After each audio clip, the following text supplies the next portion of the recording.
Good morning बच्चों।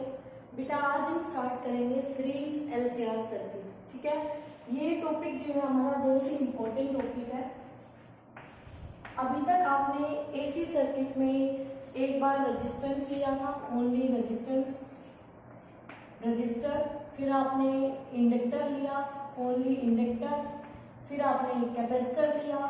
ठीक है, और इनको एक एक को आपने डील कर लिया है। तो आपको ये पता होना चाहिए कि एसी वोल्टेज और एसी करंट में इन तीनों डिवाइसेस के लिए क्या रिलेशन होता है। तो पहले मैं बता देती हूँ, रजिस्टर के केस में करंट और वोल्टेज आपका आई और ई दोनों सेम फेज में होते हैं, ठीक है, यानी कि जो फेज डिफरेंस होता है वो 0 होता है बेटा। और इंडक्टर के केस में, एल के केस में करंट घूम के जाएगा ऐसे, तो करंट आई पीछे होगा। ओके, तो आपकी ई वोल्टेज आगे होगी और आगे पीछे कितने से होगा, फेज डिफरेंस π/2 90 डिग्री का। ठीक है, π/2 का मतलब है 90 डिग्री का फेज डिफरेंस। और फिर आता है कैपेसिटर, तो इसका जो भी है आपका, इसका उल्टा हो जाएगा कैपेसिटर के केस में। तो यहाँ पर करंट आगे हो जाएगा और वोल्टेज आपकी पीछे हो जाएगी। ठीक है, तो ई हमारा पीछे हो जाएगा वोल्टेज, और ये भी आपका π/2 फेज डिफरेंस से होगा। तो ये आपको ध्यान रखना है, क्योंकि यही कंक्लूजन हम इनके सीरीज एलसीआर सर्किट में यूज करने वाले हैं। ठीक है, तो सबसे पहले हम अपना सर्किट ड्रॉ कर लेते हैं। तो बेटा सीरीज में हम तीनों को कनेक्ट करेंगे। या हमारा रजिस्टर हो गया, ये हमारा इंडक्टर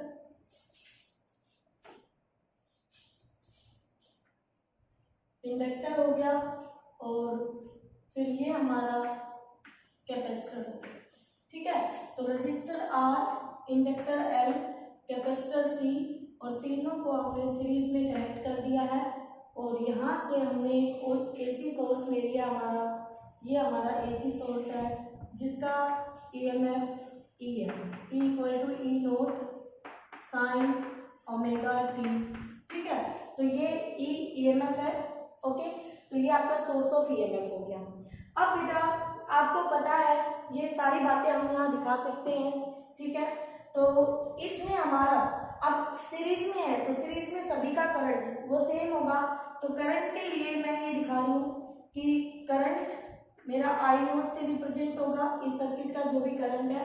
तो वोल्टेज और करंट दोनों सेम होते हैं रेजिस्टेंस में, तो दोनों सेम फेज में। तो मैंने ये दिखा दिया I0 और E0 दोनों सेम फेज में है। ठीक है, I0 और E0 नहीं कहेंगे, रेजिस्टेंस के अक्रॉस जो वोल्टेज ड्रॉप होगा उस वोल्टेज की बात हो रही है, तो उसको आप VR से रिप्रेजेंट कर लीजिए। ठीक है, किससे रिप्रेजेंट कर लेते हैं, VR से कर लेते हैं। ओके बेटा, उसके बाद आता है इंडक्टर। तो करंट तो हमारा ऐसे ही होगा, आप कंडक्टर के हिसाब से, करंट के हिसाब से वोल्टेज देख लीजिए। करंट पीछे है और वोल्टेज आगे है, तो ये हो गया आपका करंट I0 और ये हो गया आपकी वोल्टेज। ठीक है, VL। ओके बेटा, तो ये 90 फेज डिफरेंस आगे हो जाएगा। ओके, उसके बाद हमारे पास आता है कैपेसिटर के केस में, इसको मैं यहाँ लिख देती हूँ VL, और ये आपका 90 डिग्री हो गया। कैपेसिटर में करंट आगे बेटा, तो कैपेसिटर में ये आपका करंट I0 और वोल्टेज पीछे, ये आपका VC, और फेज डिफरेंस वही हमारा π/2 यानी 90 डिग्री का होगा।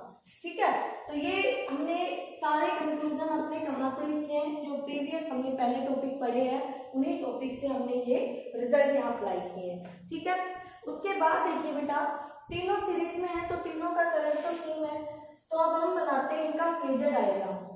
क्या बनाते हैं, फेजर डायग्राम। जो डायग्राम अभी आपने अलग अलग शो किए हैं, ये जो डायग्राम आप देख रहे हैं अलग अलग शो किए हैं, इन तीनों को एक कॉमन डायग्राम से बनाते हैं। तो उसके लिए हम बना रहे हैं फेजर डायग्राम। और फेजर डायग्राम बहुत ही इंपॉर्टेंट है आपका, तो ध्यान से देखिए इसको, फेजर डायग्राम को। अब बेटा हमने मान लिया कि इस एक्सिस के अलोंग ये हमने मान लिया अपना करंट यानी I0, करंट फेजर, ये हमने आई नोट ले लिया करंट, तो सभी के लिए करंट ये फिक्स हो गया है, सभी के लिए करंट की डायरेक्शन एक हो गई। अब उसके हिसाब से हम वोल्टेज फेजर ड्रॉ करेंगे। तो वोल्टेज फेजर के लिए आपके पास, इसको नाम दे देती हूँ O पॉइंट, और ये करंट हुआ आपका। तो यहाँ से क्योंकि रेजिस्टेंस के केस में जो VR वोल्टेज होगी वो सेम फेज में होगी, तो ये हो गई हमारी VR, इस पॉइंट को हम A नाम दे देते हैं, ठीक है। अब इंडक्टर के केस में करंट पीछे और वोल्टेज आगे, तो π/2 आगे, तो ये π/2 हो गया इस करंट से आगे, तो ये π/2 आगे करने के लिए हमने ये ले लिया, ये हो गया हमारा VL, इंडक्टर की वोल्टेज ड्रॉप। इस पॉइंट को B नाम दे दीजिए बेटा, ठीक है। उसके बाद आपका आता है कैपेसिटर। कैपेसिटर में वोल्टेज पीछे है बच्चों, तो कैपेसिटर में वोल्टेज पीछे है, तो ये हमने वोल्टेज पीछे ड्रॉ कर दी VC, ये VC कैपेसिटर के लिए, और इसको हम C नाम दे देते हैं, ठीक है। अब यहाँ पर क्या है बेटा कि इसको समझने के लिए आपको कुछ मान के चलना पड़ेगा, क्योंकि जो VL और VC आप देख रहे हैं वो इस करंट के रिस्पेक्ट में एक π/2 आगे है और एक π/2 पीछे है वोल्टेज, ठीक है। इसका मतलब ये दोनों वोल्टेज एक दूसरे के रिस्पेक्ट में, यानी मैं कह सकती हूँ कि जो VL है एंड VC है, इन दोनों का जो फेज डिफरेंस है, फेज डिफरेंस वो हमारा इक्वल टू पाई है, यानी कि 180 डिग्री है, ठीक है। पाई का मतलब होता है 180 डिग्री। तो VL और VC एक दूसरे के रिस्पेक्ट में 180 डिग्री का फेज डिफरेंस शो करती है। तो बेटा इसको समझने के लिए हम मानेंगे, मान लिया हमने, माना हमारा VL बड़ा है VC से, हम VL को बड़ा मान लेंगे VC से, क्योंकि अब हमें तो चाहिए ना फेजर डायग्राम। जब भी आप पढ़ते हो, कोई इक्वेशन आप पढ़ते हो, तो आपको क्या चाहिए होता है, एक करंट की इक्वेशन चाहिए होती है और एक वोल्टेज की इक्वेशन चाहिए होती है। तो पीक वोल्टेज E नोट है, लेकिन वो इन तीनों का है, वो इन तीनों का है। इंडिविजुअली इनको VR, VL एंड VC मिला हुआ है, जो मैक्सिमम वोल्टेज मिली हुई है इनको, ठीक है। मैक्सिमम वोल्टेज ड्रॉप अक्रॉस, यहाँ लिख देती हूँ, maximum voltage drop across resistor R। तो बेटा ये हो गया VR equal to I naught into में R, ठीक है। इसी तरह maximum voltage drop across L, तो वो हो जाएगा VL equal to I naught और इसका रिएक्टेंस XL, तो ये XL आ गया।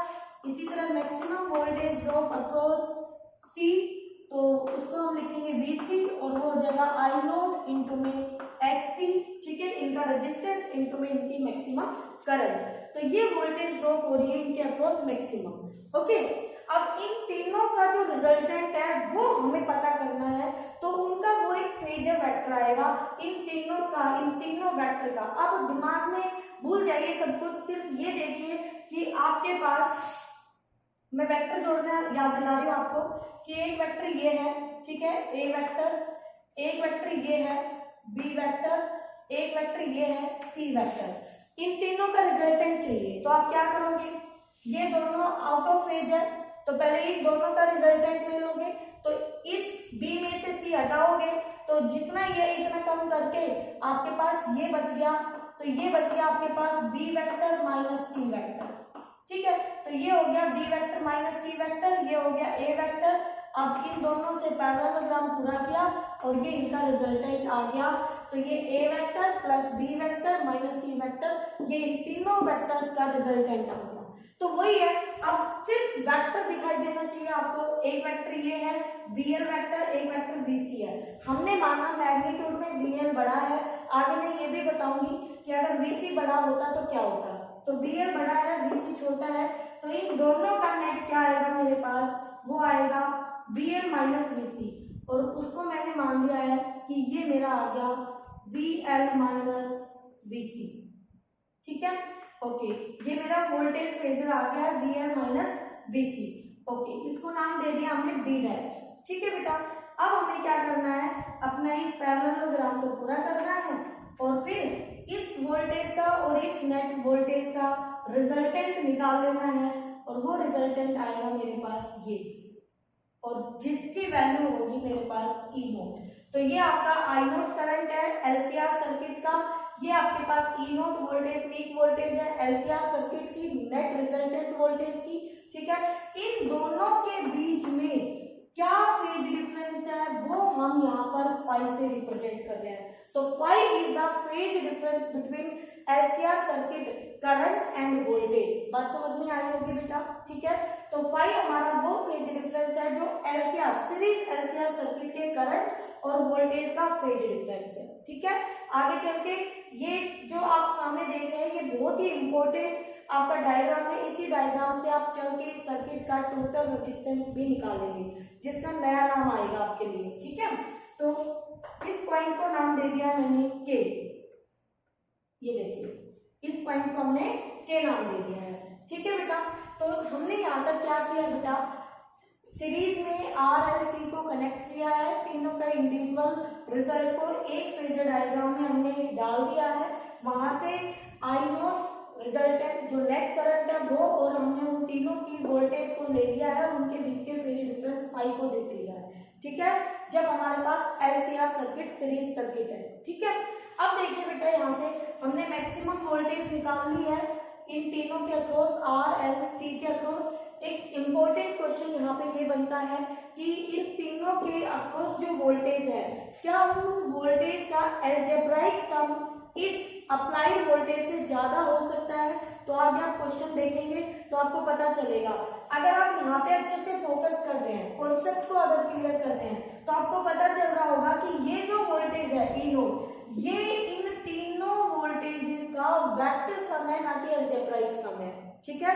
तो वो आपसे पूछ सकता है। आप ये सोचेंगे कि मान लीजिए यहाँ पे ये दी हुई है आपको 100 वोल्ट दे रखी है, तो आप सोचेंगे इन तीनों का सम 100 वोल्ट होगा, नहीं हो सकता है, लेकिन जरूरी नहीं है इन तीनों का सम 100 वोल्ट हो, 100 वोल्ट से भी ज्यादा हो सकता है। क्यों? क्योंकि ये दो तो आउट ऑफ फेज में है ना, ये दो तो आउट ऑफ फेज में है ना, तो एक दूसरे का इफेक्ट तो ये कम कर रहे हैं ना बेटा। जिसका ज्यादा इफेक्ट होगा उसकी चलेगी, दूसरा हार जाएगा, ठीक है। अपोजिट में है ना ये तो 180 डिग्री, देखो यहाँ पे लिखा है मैंने, ओके। तो ये बहुत ही इंपॉर्टेंट क्वेश्चन बनता है यहाँ पर। चलिए इसके बाद क्या है, इसमें आपको कुछ कंक्लूजन डिस्कस करने हैं। ये फेजर डायग्राम तो आपके पास है, ठीक है।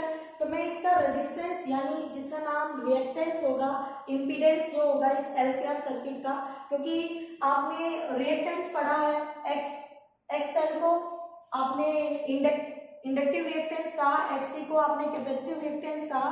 अब इन तीनों का जो नया रेजिस्टेंस आएगा उसका नाम होगा इंपीडेंस। लेकिन उससे पहले कुछ कंडीशंस देख लीजिए। पहली कंडीशन हम अप्लाई करते हैं नंबर 1 कि अगर इफ VL बड़ा है VC से, तो हम ये भी कहेंगे कि XL बड़ा है XC से, बिल्कुल ठीक है। तो XL बड़ा है XC से, तो इस केस में जब VL बड़ा होगा तो L कौन है, इंडक्टर, तो इंडक्टर की चलेगी, तो इंडक्टर की चलेगी तो करंट I पीछे होगा और वोल्टेज आगे होगी। वही वाली सिचुएशन E आगे या B आगे, V आगे, ठीक है, V आगे होगी। और किसकी तरह बिहेव करेगा सर्किट इंडक्टिव हो जाएगा, तो इंडक्टर की तरह बिहेव करेगा, इंडक्टर की तरह, ठीक है। दूसरी कंडीशन में अगर हमारे पास इसका उल्टा हो जाए कि VC बड़ा हो जाए VL से, तो उस केस में I आपका आगे हो जाएगा बेटा, क्योंकि VC तो XC बड़ा होगा XL से, ठीक है। तो बड़ा कौन है, कैपेसिटर वाली सिचुएशन आगे चल रही है, तो कैपेसिटिव रिएक्टेंस ज्यादा है तो उसका वोल्टेज ड्रॉप ज्यादा है। इसका मतलब कैपेसिटर की चलेगी, जैसे कैपेसिटर का बिहेवियर होता है वैसे ही सर्किट का बिहेवियर होगा, ठीक है। तो इसमें करंट आगे वोल्टेज पीछे, और ये किसकी तरह बिहेव करेगा, कैपेसिटर की तरह बिहेव करेगा, ठीक है। उसके बाद थर्ड सिचुएशन में क्या कहता है, इफ अगर ये दोनों इक्वल हो जाए, यानी कि VL इक्वल टू VC हो जाए, XL इक्वल टू XC हो गया, तो हमारे पास I एंड V दोनों सेम फेज में होंगे। किसमें होंगे, सेम फेज में होंगे। तो वहां पे ना ही इंडक्टर की चलेगी ना ही कैपेसिटर पे रेजिस्टेंस की तरह सर्किट बिहेव करेगा। किसकी तरह बिहेव करेगा सर्किट? रेजिस्टेंस की तरह बिहेव करेगा। ठीक है बेटा, तो ये बहुत ही इंपॉर्टेंट पॉइंट है आपके लिए, इसमें आ जाता है आपके पास कॉन्सेप्चुअल क्वेश्चन, तो आप अच्छे से समझ लें इन बातों को। ओके, कि एलसीआर, और एक चीज का और ध्यान देना, मैं आपको सीरीज एलसीआर पढ़ा रही हूँ, आपको अपनी बुक में एलसी के न्यूमेरिकल मिलेंगे, आरसी के न्यूमेरिकल मिलेंगे, ठीक है, एलआर के न्यूमेरिकल मिलेंगे, यानी कि सीरीज में एलसी, सीरीज में आरसी, सीरीज में एलआर, तो उनके लिए हम अलग से टॉपिक डिस्कस नहीं करेंगे। जहां पर आप एलसीआर के लिए जो भी रिजल्ट पढ़ रहे हैं उसमें जो टर्म मिसिंग है उसको आप जीरो कर देंगे, तो वो उन दोनों का रिजल्ट बन जाएगा जिसको आपका पढ़ना है। ठीक है, तो आगे देखिए बेटा, अब हम इंपीडेंस फाइंड आउट करेंगे कि इस सीरीज एलसीआर सर्किट का जो इंपीडेंस होगा वो क्या आएगा। तो देखिए ध्यान से, थोड़ा सा इरेज कर देती हूँ, डायग्राम मुझे चाहिएगा, तो यहाँ पर देखेंगे हम, मैं ये मैक्सिमम वोल्टेज आपको याद दिला दूंगी क्या क्या आई थी। ठीक है, तो है impedance, expression for impedance, expression for impedance, जिसको बेटा हम जेड से रिप्रेजेंट करेंगे। ठीक है, तो अभी जो रिजल्ट हमने निकाले थे, वी आर आया था, आई नोट आर, वी एल आया था, आई नोट एक्स एल, वी सी आया था, आई नोट एक्स सी। ये आप ध्यान रखें, ये अभी अभी हमने लिखे थे। तो देखिए आप ध्यान से इस डायग्राम से, देखिए ध्यान से, ये जो डायग्राम है आपके पास, यहाँ से मुझे, ये मेरी आई नोट है और ये मेरा ई नोट है, कोई दिक्कत नहीं है, ये मेरा, इसकी जो वैल्यू है, ये जो वैल्यू है, ये मेरी वी एल माइनस वी सी है। ठीक है, तो इन वोल्टेजेस का, ये मेरे पास एक राइट एंगल ट्रायंगल बन रही है, तो मैं लिखूंगी फ्रॉम ट्रायंगल ओ के ए, ओ के ए, मैं लिख सकती हूँ ओ के का स्क्वायर इक्वल टू ओ ए का स्क्वायर प्लस ए के का स्क्वायर, और ओ के की वैल्यू ई नोट का स्क्वायर है, ओ ए की वैल्यू आपका वी आर, ये वैल्यू है वी आर का स्क्वायर, प्लस में ए के की value V L minus V C का होल स्क्वायर। ठीक है, तो यहाँ से E naught square equal to V R को हमने लिखा I naught square R square plus V L की वैल्यू पुट कर ली आई नोट और XL minus I naught XC whole square, E naught equal to I naught square, I naught square यहाँ से common करोगे तो आई नोट स्क्वायर बाहर, यहाँ से भी बाहर, तो अंदर लिख दिया मैंने R square plus XL minus XC का होल स्क्वायर। अब बेटा मैं अंडर रूट ले लूंगी दोनों तरफ, तो ई नोट इक्वल टू आ जाएगा I naught under the root R square plus XL minus XC का होल स्क्वायर। ये तो इस रिजल्ट को आप थोड़ा ध्यान से फोकस कीजिए। वोल्टेज जो होती है वो होती है करंट इनटू में रेजिस्टेंस, तो करंट तो आई नोट है, और ये जो रेजिस्टेंस है ये इस सीरीज एलसीआर सर्किट का इंपीडेंस है, जिसको हम जेड से रिप्रेजेंट कर रहे हैं। ठीक है, तो जो जेड की वैल्यू आई है वो आ गई आपके पास under the root R square plus XL minus XC का होल स्क्वायर। अब जो बातें मैंने आपको बताई थी, अगर एक्सएल बड़ा होगा एक्सी से तो इंडक्टिव की तरह बिहेव करेगा, और अगर सी बड़ा होगा तो कैपेसिटर की तरह बिहेव करेगा, एक्सी अगर बड़ा होगा। अगर दोनों इक्वल होंगे तो ये जीरो हो जाएगा, तो आर की तरह बिहेव करेगा, तो उस केस में impedance Z equal to R हो जाएगा, वो सबसे कम इंपीडेंस होगा, जिस पर एक कंडीशंस भी हम आगे चल के डिस्कस करेंगे। ठीक है, तो ये इंपीडेंस आया बेटा। इंपीडेंस एक रेजिस्टेंस है, तो इसकी जो यूनिट होगी, यूनिट वो ओम आएगी। ठीक है, तो ये था हमारे पास सीरीज एलसीआर सर्किट का इंपीडेंस का एक्सप्रेशन। ठीक है, कंटिन्यू चलेगा लेक्चर आपका नेक्स्ट वीडियो में, तो बेटा यहाँ तक आप इसको अच्छे से पढ़े। ओके, ठीक है।